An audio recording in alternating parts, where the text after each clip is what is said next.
ഉള്ളിൽ ഈ പ്രശ്നം പരിഹരിക്കുമെന്ന് ഉദ്യോഗസ്ഥർ പറയുമ്പോഴും ഇത് തൊടുപുഴയിലെ മാത്രം കാര്യമല്ല, സംസ്ഥാനത്തുടനീളം തന്നെ സമാനമായ പരാതികൾ ഉയരുകയാണ്. അർജുൻ രാജ് ചേരുന്നു തിരുവനന്തപുരത്ത് നിന്ന്. അർജുൻ, ഇത് തൊടുപുഴയിൽ അത് വലിയ തരത്തിൽ പരാതിയായി ഉദ്യോഗസ്ഥർ ഉന്നയിക്കുന്നുണ്ട്. പ്രത്യേകിച്ച് 500ഓളം ബാലറ്റ് മാത്രമാണ് അവിടെ വന്നത്. ഇത് 1200ഓളം ആളുകൾ അവിടെ നിൽക്കുന്നുണ്ട് എന്ന് ഉദ്യോഗസ്ഥർ പറയുന്നു. ഈ സംസ്ഥാനത്തുടനീളമുള്ള മറ്റ് സ്ഥലങ്ങളിലെ സാഹചര്യം എങ്ങനെയാണ്? രുചീഷ്, ഇത് സംസ്ഥാന വ്യാപകമായിട്ടുള്ള പ്രശ്നം തന്നെയാണ്. അതായത് 1,46,000-ഓളം ഉദ്യോഗസ്ഥരെയാണ് തെരഞ്ഞെടുപ്പ് ഡ്യൂട്ടിക്കായി നിയോഗിച്ചിരുന്നത്. അവരാണ് ഈ പോസ്റ്റൽ ബാലറ്റ് വഴി വോട്ട് രേഖപ്പെടുത്തേണ്ടിയിരുന്നത്. പക്ഷേ ഇന്നത്തോടുകൂടി ആ തീയതി, അവർക്ക് വോട്ട് ചെയ്യാനുള്ള കാലാവധി അവസാനിക്കുകയാണ്. ഈ വോട്ടെടുപ്പ് കൃത്യമായി നടക്കാത്തതിനാൽ, പകുതിയോളം പേർക്ക് വോട്ട് ചെയ്യാൻ കഴിയാത്തതിനാൽ ഇന്നുകൂടി അഡീഷണലായി ഉൾപ്പെടുത്തിയതാണ്. അതായത് 45ഓളം ഈ വോട്ട് സാമഗ്രികൾ വിതരണം ചെയ്യുന്ന ഇടത്താണ് ഇന്ന് അവർക്ക് വോട്ട് ചെയ്യാൻ കഴിയുക. പക്ഷേ അത് ഏതാണ്ട് 50,000-ന് മുകളിലൊക്കെ ഉദ്യോഗസ്ഥർ വരും. അങ്ങനെയാണെങ്കിൽ ഈ പറഞ്ഞ കേന്ദ്രങ്ങളിൽ, കുറഞ്ഞ കേന്ദ്രങ്ങളിൽ വെച്ച് അവർക്ക് എങ്ങനെ വോട്ട് ചെയ്യാൻ കഴിയും എന്നുള്ളതാണ് പ്രധാനപ്പെട്ട ചോദ്യം. കഴിഞ്ഞ ഒരാഴ്ചത്തോളമാണ് ഇവർക്ക് വോട്ട് ചെയ്യാനുള്ള അവകാശം ഉണ്ടായിരുന്നത്. പക്ഷേ അതിനുള്ള ഏതെങ്കിലും തരത്തിലുള്ള ക്രമീകരണങ്ങൾ കൃത്യമായി നടത്തിയിട്ടില്ല എന്നുള്ളതാണ് പ്രതിസന്ധിയായത്. പ്രത്യേകിച്ച് ബാലറ്റ് പേപ്പർ അതാത് കേന്ദ്രങ്ങളിൽ എത്തേണ്ടതുണ്ടായിരുന്നു വോട്ട് ചെയ്യേണ്ട ആളുകളുടെ. പക്ഷേ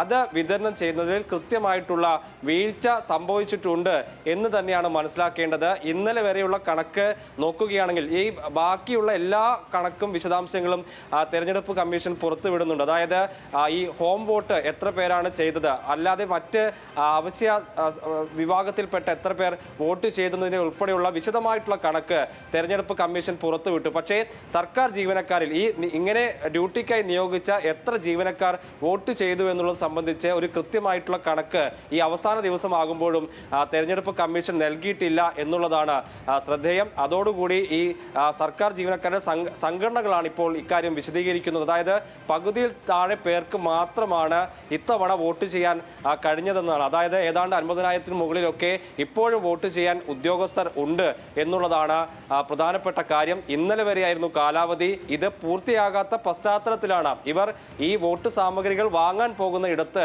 വോട്ട് ചെയ്യാനുള്ള പ്രത്യേക സൗകര്യം ഒരുക്കിയത്. അവിടെയും ഈ പറയുന്ന പ്രശ്നങ്ങളാണ് നമുക്ക് കാണാനുള്ളത്. ബാലറ്റ് പേപ്പർ എത്താത്ത അവസ്ഥ. ഇത് പോസ്റ്റൽ ബാലറ്റ് ആയതുകൊണ്ട്, അതായത് ഈ മെഷീനിൽ അമർത്തി വോട്ട് ചെയ്യുന്നതല്ല. അതുകൊണ്ട് തന്നെ ഒരുപാട് സമയം വേണം. ഒരാൾക്ക് വോട്ട് ചെയ്യാൻ ഒരു 10 മിനിറ്റ് എന്തായാലും വേണം. അങ്ങനെയുള്ള സമയത്ത് ഈ അവസാന ദിവസം കൊണ്ട് ഇത്രയും പേർക്ക് വോട്ട് ചെയ്യാൻ കഴിയുമോ എന്നുള്ളതാണ് ആശങ്കപ്പെടുത്തുന്നത്. സർക്കാർ ജീവനക്കാരുടെ സംഘടനകളും നമുക്കറിയാം, തെരഞ്ഞെടുപ്പിനെ തന്നെ സ്വാധീനിക്കുന്ന തരത്തിലുള്ള ഒരു നമ്പറാണ്. 1.5 ലക്ഷത്തോളം ഉദ്യോഗസ്ഥർ ഈ തരത്തിൽ ഉള്ള ഒരു നമ്പർ. എന്തായാലും ഒരാഴ്ച സമയമുണ്ട് എങ്കിൽ പറഞ്ഞാൽ പോലും തെരഞ്ഞെടുപ്പ് കമ്മീഷൻ ഇതൊക്കെ കൃത്യമായി നടപ്പിലാക്കുന്നുണ്ടോ എന്ന കാര്യത്തിൽ ഒരു ശ്രദ്ധ വേണ്ടതായിരുന്നു. അതൊന്നും ഉണ്ടായില്ല എന്ന് മാത്രമല്ല, അത്തരം കണക്കുകളും കമ്മീഷൻ പുറത്തുവിടുന്നില്ല.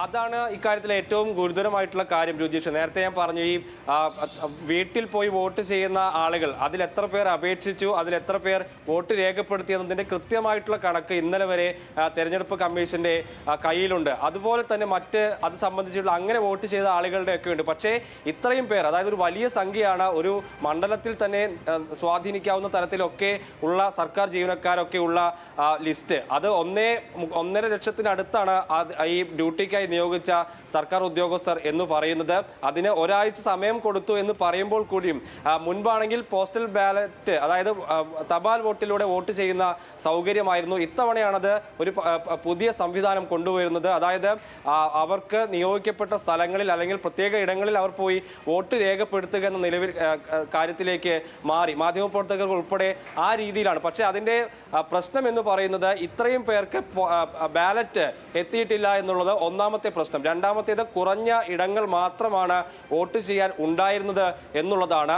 അതായത് ഒരു 100 പേർ ഒരു കേന്ദ്രത്തിൽ വന്നു കഴിഞ്ഞാൽ പോസ്റ്റൽ വോട്ട് ചെയ്യണമെങ്കിൽ കുറഞ്ഞത് എത്രയോ മണിക്കൂർ വേണം. ഒരാൾക്കൊരു 10 മിനിറ്റ് വേണമെങ്കിൽ നമുക്കതിൻ്റെ സമയം ഊഹിക്കാവുന്നതേ ഉള്ളൂ. അങ്ങനെയുള്ള പ്രശ്നങ്ങൾ പ്രായോഗികമായി എത്താൻ കഴിയാത്ത അത്രയും വലിയ പ്രതിസന്ധി അതിനു മുൻപിൽ ഉണ്ടായിരുന്നു. അതുകൊണ്ടാണ് ഇന്നലെയാണ് അവസാന തീയതി പ്രഖ്യാപിച്ചിരുന്നത്. പകുതി പോലും ആയിട്ടില്ല എന്ന് കണ്ടാണ് ഇന്നൊരു ദിവസം ദിവസം കൂടി കൊടുത്തത്. പക്ഷേ ആ കൊടുക്കുന്നതിനകത്ത് പോലും പ്രശ്നമുണ്ട്. കാരണം ഈ ഉദ്യോഗസ്ഥരൊക്കെ അവരുടെ ഈ വോട്ടിങ്ങുമായി ബന്ധപ്പെട്ട ഉപകരണങ്ങളും സാധന സാമഗ്രികളും ഒക്കെ വാങ്ങാൻ വരുന്ന സമയത്താണ് അവർക്ക് വോട്ട് ചെയ്യാൻ കൂടി നിയോഗിക്കപ്പെടേണ്ടത്. അതൊരു പ്രതിസന്ധിയായി മുന്നിൽ നിൽക്കുകയാണ്. അവിടെയാണ് ആ സ്ഥലത്ത് സമയം തന്നെയാണ് വലിയ പ്രശ്നം. കാരണം വളരെ കുറഞ്ഞ ഒരു സമയം മാത്രമാണ് ലഭിച്ചത്. ഇന്ന് ഒരു ദിവസം മാത്രം ബാക്കിയുള്ളപ്പോൾ വലിയ തരത്തിൽ എല്ലായിടത്തും ഇതേ പ്രശ്നമുണ്ട്. നമ്മൾ തിരുവനന്തപുരത്ത് കോട്ടൺ മിൽ സ്കൂളിലും സമാനമായ പ്രശ്നമുണ്ട്. അവിടെ നിന്ന് ഹാൻസ് ജോൺ ചേരുകയാണ്. ഹാൻസ്, നമുക്കറിയാം കഴിഞ്ഞ തെരഞ്ഞെടുപ്പിന്റെ പശ്ചാത്തലത്തിൽ തന്നെ നോക്കിയാൽ പെരിന്തൽമണ്ണയിൽ 38 വോട്ടുകൾക്കാണ് നജീബ് കാന്തപുരം ജയിച്ചത്. കുഞ്ഞാവുതോട്ടി മാസ്റ്റർ കുറ്റ്യാടിയിൽ ജയിച്ചത് 333 വോട്ടുകൾക്കാണ്. അതുകൊണ്ട് ഓരോ വോട്ടിനും വിലയുണ്ട്. ഉദ്യോഗസ്ഥരുടെ വോട്ടായാലും ആരുടെ വോട്ടായാലും ഓരോ വോട്ടിനും വിലയുണ്ട്. അവർക്കത് വിനിയോഗിക്കാൻ കിട്ടുന്ന സമയം, അതിൻ്റെ സജ്ജീകരണങ്ങൾ, അതിൽ വലിയ പാളിച്ചകൾ ഉണ്ടായി എന്ന് തന്നെ പറയാം.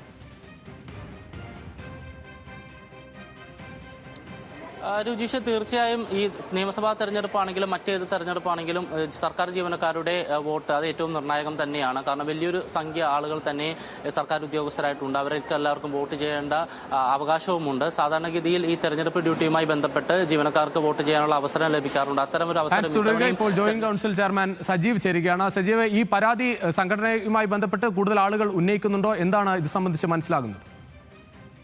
ഇന്ന് രാവിലെ ആണ് ഇവർക്ക് വോട്ട് ചെയ്യാൻ അതാത് കളക്ഷൻ സെന്ററുകളിൽ അവസരം കൊടുക്കും എന്നാണ് ഇലക്ഷൻ കമ്മീഷൻ ഏറ്റവും അവസാനം അവകാശപ്പെട്ടിരുന്നത്. പക്ഷേ ഇന്ന് കളക്ഷൻ സെന്ററുകളിൽ പോയപ്പോഴും പലർക്കും വോട്ട്, അവരുടെ ബാലറ്റ് ആ കളക്ഷൻ സെന്ററുകളിൽ വരാത്തത് കാരണം വോട്ട് ചെയ്യാൻ കഴിഞ്ഞിട്ടില്ല. ഇത് സംബന്ധിച്ച് ഇവർക്ക് എപ്പോൾ വോട്ട് ചെയ്യാൻ കഴിയുമെന്നോ ഇതിനൊരു അവസരം നൽകുമോ എന്ന് വെളിപ്പെടുത്തുവാനും ഇലക്ഷൻ കമ്മീഷന് കഴിയുന്നില്ല. ഇവർക്ക് എപ്പോഴാണ് ഈ ബാലറ്റ് എത്തിക്കാൻ കഴിയുക എന്നതും ഇലക്ഷൻ കമ്മീഷന് വെളിപ്പെടുത്താൻ കഴിയുന്നില്ല. അത്തരത്തിൽ ഇലക്ഷൻ കമ്മീഷൻ ഇത്തവണ ഈ ഡ്യൂട്ടിയിലുള്ള ഉദ്യോഗസ്ഥർക്ക് വോട്ട് രേഖപ്പെടുത്തുവാനുള്ള പോസ്റ്റൽ ബാലറ്റ് സംവിധാനം ആകെ പരാജയപ്പെടുകയും ഒരു അട്ടിമറി ഇക്കാര്യത്തിൽ നടന്നിട്ടുണ്ടോ എന്ന് സംശയിക്കേണ്ടിയിരിക്കുന്നു. ഇതാണ് ഇപ്പോഴത്തെ അവസ്ഥ. ഇനിയിപ്പോ ഞങ്ങൾക്ക് ഇത് നടന്നില്ലെങ്കിൽ നിയമപരമായ മറ്റു മാർഗങ്ങളിലേക്ക് ഞങ്ങൾ പോകേണ്ടി വരും. ഇതാണ് ഞങ്ങൾക്ക് ഇപ്പോ രാവിലെ തന്നെ ധാരാളം എറണാകുളം ജില്ലയിൽ നിന്ന് വോട്ട് ചെയ്യാൻ പറ്റുന്നില്ല എന്ന പരാതി വന്നു, ഇടുക്കി ജില്ലയിൽ നിന്ന് വോട്ട് ചെയ്യാൻ പറ്റുന്നില്ല എന്ന പരാതി വന്നു, അങ്ങനെ തിരുവനന്തപുരത്ത് നിന്ന് പരാതിയുണ്ട്. അങ്ങനെ വിവിധ ജില്ലകളിൽ നിന്ന് ഈ പരാതി വന്നുകൊണ്ടേയിരിക്കുകയാണ്. ഈ ക്രമീകരണങ്ങൾ എന്തായാലും വലിയ പാളിച്ചുണ്ടായി എന്ന കാര്യത്തിൽ സംശയമില്ല. കാരണം പലയിടത്തും നമ്മൾ കാണുന്നത് ഒരുപാട് ആളുകൾ ഇത് കാത്തിരിക്കുന്നു. ഈ മണിക്കൂറുകളും പ്രധാനമാണ്. കാരണം പുലർച്ചെ 4 മണി മുതൽ ഇന്നത്തെ ആവശ്യത്തിന് വേണ്ടി സാമഗ്രികൾ കൊണ്ടുപോകാൻ വരുന്ന ഉദ്യോഗസ്ഥരാണ് ഈ തരത്തിൽ കാത്തിരിക്കേണ്ടി വരുന്നത്. നാളെയും അവർ ഇതേപോലെ രാവിലെ പോളിംഗ് ബൂത്തിലേക്ക് പോകേണ്ടതുമാണ്. അതെ, അവർക്ക് ഇന്ന് വൈകുന്നേരത്തിനുള്ളിൽ പോളിംഗ് ബൂത്തുകളിൽ പോയി പോളിംഗ് ബൂത്തുകളിൽ ഇന്ന് വൈകുന്നേരം പൂർത്തിയാക്കേണ്ട ധാരാളം ചുമതലകളുണ്ട്. ഇലക്ഷന്റെ പ്രിസൈഡിംഗ് ഓഫീസർ എന്നുള്ള നിലയ്ക്ക് അവർക്ക് ഈ ഏജന്റുമാർക്ക് പാസ് ചെയ്യേണ്ടതുണ്ട്, ബൂത്ത് സജ്ജീകരണ പരിപാടികൾ ചെയ്യേണ്ടതുണ്ട്, രാവിലെ വെളുപ്പിന് മോക്ക് പോളിംഗിലേക്ക് പോകേണ്ടതുണ്ട്, അതിനു വേണ്ടിയിട്ടുള്ള രാഷ്ട്രീയ പാർട്ടികളുടെ ഏജന്റന്മാർക്ക് പാസ് കൊടുക്കേണ്ടതുണ്ട്. അപ്പോൾ അങ്ങനെ ധാരാളം ചുമതലകൾ അവിടെ പോയി നിർവഹിക്കേണ്ടതുണ്ട്. ഇപ്പോൾ രാവിലെ ഇത് കളക്ഷൻ സെന്ററിൽ നിന്ന് സാധനങ്ങൾ ഏറ്റുവാങ്ങി അത് ഒത്തുനോക്കി ഇവരുടെ നിശ്ചയിക്കപ്പെട്ട വാഹനങ്ങളിൽ കയറി അവിടത്തേക്ക് പോവുക എന്ന് പറയുന്നത് ഒരു ഭാരിച്ച ചുമതലയാണ്. അതിനിടയിലാണ് രാവിലെ 8 മണി വരെ ഇവർക്ക് വോട്ട് ചെയ്യാൻ അവസരം കൊടുക്കുകയും അപ്പോ ഈ പോയവർക്ക് ആർക്കും തന്നെ ബാലറ്റ് കിട്ടാത്ത അവസ്ഥയും വന്നു. ബാലറ്റ് കൃത്യമായും ഈ പറഞ്ഞ അതായത് ഈ ബാലറ്റ് കിട്ടാത്തത് അത് സ്വാഭാവികമായി സംഭവിച്ച ഒരു സംഭവമല്ല, അത് മനഃപൂർവ്വം ചെയ്തതാണ് എന്ന് തന്നെയാണോ സംഘടന കരുതുന്നത്? തീർച്ചയായിട്ടും ഇതിനകത്തൊരു അട്ടിമറി സംശയിക്കണ്ടേ. കാരണം ഇത് വളരെ സുഗമമായി കേരളത്തിൽ നടന്നുകൊണ്ടിരുന്നത് പോസ്റ്റൽ ഡിപ്പാർട്ട്മെന്റിനെ ഉപയോഗിച്ചുകൊണ്ട് അപേക്ഷിക്കുന്ന മുഴുവൻ പേർക്കും പോസ്റ്റൽ ബാലറ്റ് വീടുകളിൽ അവർക്ക് അവരുടെ വീടുകളിൽ എത്തുകയും അവർക്ക് വോട്ട് ചെയ്ത് വോട്ടെണ്ണൽ കേന്ദ്രത്തിൽ ആ വോട്ടെണ്ണൽ തുടങ്ങുന്നതിനും 1 മണിക്കൂർ മുമ്പ് എത്തിക്കാനും കഴിയുമായിരുന്നു. അപ്പൊ ഈ പ്രക്രിയ വളരെ സുഗമമായി നടന്നുകൊണ്ടിരുന്ന ഒരു പ്രക്രിയയെ കഴിഞ്ഞ പാർലമെന്റ് തെരഞ്ഞെടുപ്പ് മുതൽ ഇത്തരത്തിൽ കഴിഞ്ഞ പാർലമെന്റ് തെരഞ്ഞെടുപ്പ് തന്നെ ധാരാളം ജീവനക്കാർക്ക് വോട്ടവകാശം നഷ്ടപ്പെടുന്ന അവസ്ഥയുണ്ടായി. അപ്പോൾ ഇത് ആരുടെ തലയിൽ ഉദിച്ച പരിഷ്കാരമാണെന്നറിയില്ല. പക്ഷെ അങ്ങനെ പരിഷ്കരിക്കുമ്പോൾ തെരഞ്ഞെടുപ്പ് കമ്മീഷന് ഒരു ഉത്തരവാദിത്വം ഇല്ലേ?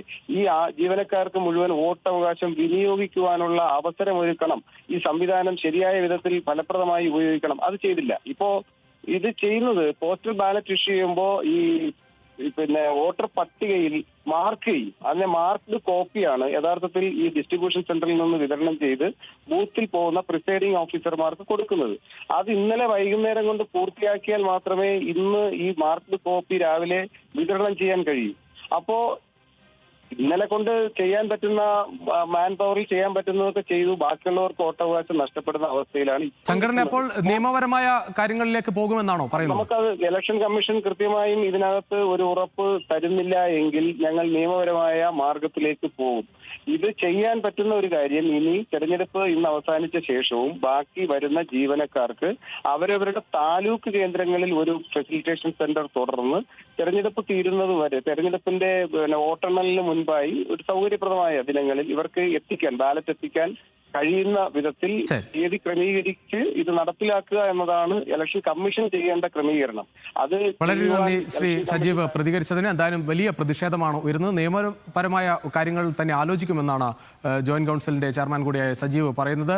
ഹാൻസ് ജോൺ ചേരുകയാണ് തിരുവനന്തപുരം കോട്ടൺ ഹിൽ സ്കൂളിൽ നിന്ന്. ഹാൻസ്, കോട്ടൺ ഹിൽ സ്കൂളിലും ഇതേ പ്രശ്നങ്ങൾ അവിടെ ഉണ്ട് എന്ന് മനസ്സിലാകുന്നു. അവിടെയുള്ള ആളുകൾ പറയുന്നത് എന്താണ്? രുചീഷ്, ജീവനക്കാർ അല്ലെങ്കിൽ ഉദ്യോഗസ്ഥർ കുറേ അധികം നേരമായി ഇവർ വോട്ട് ചെയ്യാൻ കാത്തിരിക്കുകയാണ്. സാധാരണഗതിയിൽ നേരത്തെ അർജുൻ പറഞ്ഞതുപോലെ തന്നെ ഇത് മാനുവലായിട്ട് ചെയ്യുന്ന ഒരു വോട്ടാണ്, പോസ്റ്റൽ വോട്ട് പോലെയാണ്. ടിക്ക് ചെയ്യാനാണ് അവർക്ക് സൗകര്യമുള്ളത്. അതുകൊണ്ട് തന്നെ സ്വാഭാവികമായിട്ടും പരിധിയിൽ കൂടുതൽ സമയം എടുക്കുന്നുണ്ട് എന്നുള്ളൊരു പ്രശ്നം ജീവനക്കാർ അല്ലെങ്കിൽ ഉദ്യോഗസ്ഥർ ഉയർത്തുന്നുണ്ട്. കാരണം ഒരുപാട് നേരമായി ഇവർ കൂടെ കാത്തിരിക്കുന്നു വോട്ട് ചെയ്യുന്നതിന് വേണ്ടി. പക്ഷേ സമയം കൂടുതൽ എടുക്കുന്നത് വലിയ രീതിയിലുള്ള ബുദ്ധിമുട്ടാണ് ഉദ്യോഗസ്ഥർക്ക് ഉണ്ടാക്കുന്നത്. കാരണം നേരത്തെ ജോയിന്റ് കൗൺസിൽ ചെയർമാൻ സജീവ് പറഞ്ഞതുപോലെ തന്നെ ഇവർ പുലർച്ചെ ഇവിടെ എത്തിയതാണ്. ഈ തെരഞ്ഞെടുപ്പുമായി ബന്ധപ്പെട്ട് പോളിംഗിന് വേണ്ടിയുള്ള സാമഗ്രികളെല്ലാം തന്നെ വാങ്ങേണ്ടതുണ്ട്. ആ ജോലിക്കിടയിലാണ് ഇവർ വോട്ട് ചെയ്യാനായി ഇത്തരത്തിൽ കാത്തിരിക്കുന്നത്. നേരത്തെ ഇതുമായി ബന്ധപ്പെട്ട് ഇതുവരെയും പ്രശ്നങ്ങളൊന്നും തന്നെ ഉണ്ടായിരുന്നില്ലെങ്കിൽ പോലും ഇത്തവണ വലിയ രീതിയിലുള്ള വീഴ്ച അല്ലെങ്കിൽ ഒരു പിഴവ് തെരഞ്ഞെടുപ്പ് കമ്മീഷന്റെ ഭാഗത്തുനിന്ന് ഉണ്ടായി എന്നുള്ള ആരോപണമാണ് പ്രധാനമായും ഉയരുന്നത്. കാരണം കഴിഞ്ഞ ദിവസങ്ങളിലെല്ലാം തന്നെ ഈ ഉദ്യോഗസ്ഥർ ബന്ധപ്പെട്ട വോട്ടിംഗ് കേന്ദ്രങ്ങളിലേക്ക് പോവുകയും പക്ഷെ അവിടെ സൗകര്യങ്ങൾ എത്തിയിട്ടില്ല, അല്ലെങ്കിൽ വോട്ടിംഗ് ചെയ്യാനുള്ള പോസ്റ്റൽ ബാലറ്റുകൾ എത്തിയിട്ടില്ല എന്നുള്ള മറുപടിയാണ് പല കേന്ദ്രങ്ങളിൽ നിന്ന് ലഭിച്ചത്. അതിനെ തുടർന്നാണ് ഒരു ദിവസം കൂടി ഒരു എക്സ്റ്റൻഷൻ തെരഞ്ഞെടുപ്പ് കമ്മീഷന്റെ ഭാഗത്തു നിന്ന് നൽകിയത്. പക്ഷേ അത് ഉദ്യോഗസ്ഥരെ സംബന്ധിച്ചിടത്തോളം വലിയ ബുദ്ധിമുട്ടാണ് സൃഷ്ടിക്കുന്നത്. ഇന്നലെ മുഖ്യ തെരഞ്ഞെടുപ്പ് ഓഫീസർ രത്തൻ യു കേൾക്കർ മാധ്യമങ്ങളെ കണ്ട സമയത്ത് 40% ഉദ്യോഗസ്ഥർ, ഈ 1.45 ലക്ഷത്തിൽ 40% ഉദ്യോഗസ്ഥർ വോട്ട് ചെയ്തിട്ടുണ്ട് എന്നുള്ള മറുപടിയാണ് അദ്ദേഹത്തിന്റെ ഭാഗത്തു നിന്ന് ഉണ്ടായിട്ടുള്ളത്. അതിനുശേഷമുള്ള കണക്കുകളൊന്നും തന്നെ പുറത്തുവിട്ടിട്ടില്ല. ഇന്നലെ വൈകിട്ടത്തെ കണക്കൊന്നും തെരഞ്ഞെടുപ്പ് കമ്മീഷൻ ഇതുവരെയും നൽകിയിട്ടില്ല. ഇനിയിപ്പോൾ ഇന്ന് വൈകിട്ട് കൂടി കഴിഞ്ഞതിന് ശേഷമായിരിക്കും എത്ര ഉദ്യോഗസ്ഥർ, ഈ 1.45 ലക്ഷത്തിൽ എത്ര ഉദ്യോഗസ്ഥർക്ക് വോട്ട് ചെയ്യാൻ കഴിഞ്ഞു എന്നുള്ള ഒരു കണക്ക് തെരഞ്ഞെടുപ്പ് കമ്മീഷൻ പുറത്തുവിടുക. പക്ഷെ അതേസമയം ഈ പോളിംഗ് ശതമാനം കുറവാണെങ്കിൽ ജോയിന്റ് കൗൺസിൽ അടക്കം ഉന്നയിച്ച ആവശ്യങ്ങൾ തെരഞ്ഞെടുപ്പ് കമ്മീഷൻ പരിഗണിക്കേണ്ടി വരും. കാരണം തെരഞ്ഞെടുപ്പ് ഈ ഫലം പുറത്തു വരുന്നതിന് മുൻപ് തന്നെ എല്ലാ താലൂക്കുകളിലും ഉദ്യോഗസ്ഥർക്ക് വോട്ട് ചെയ്യാനുള്ള സൗകര്യം ഉണ്ടാക്കുക. അതിനോടൊപ്പം തന്നെ മറ്റൊരു കാര്യം, ഈ സേനാ വിഭാഗത്തിൽപ്പെടുന്ന, സായുധ സേനയിൽപ്പെടുന്ന കേരളത്തിൽ ജോലി ചെയ്യുന്ന അല്ലെങ്കിൽ മലയാളികളായിട്ടുള്ള പലരും മറ്റ് സംസ്ഥാനങ്ങളിലെ തെരഞ്ഞെടുപ്പ് ഡ്യൂട്ടിക്കായിട്ട് പോയിട്ടുണ്ട്. അസാമിൽ നാളെയാണ് വോട്ടെടുപ്പ്, പുതുച്ചേരിയിലുമുണ്ട്. അപ്പോൾ അവർക്കും വോട്ട് ചെയ്യാനുള്ള സൗകര്യം ഉണ്ടാകണം എന്നുള്ളൊരു സംസ്ഥാനത്തുടനീളം തന്നെ വലിയ പ്രതിഷേധം ഇക്കാര്യത്തിൽ ഉയരുന്നുണ്ട്. എന്തായാലും വളരെ കുറഞ്ഞ ആളുകൾക്ക്, പകുതിയോളം ആളുകൾക്ക് മാത്രമാണ് ഇതുവരെ വോട്ട് ചെയ്യാൻ സാധിച്ചത്. അവസാനത്തെ ദിവസമാണ് ഇന്ന്. എന്തായാലും എന്തെങ്കിലും ക്രമീകരണം ഇല്ലെങ്കിൽ ഇത് നിയമ നടപടിയിലേക്ക് പോകുമെന്നാണ് സംഘടനകളും അറിയിക്കുന്നത്.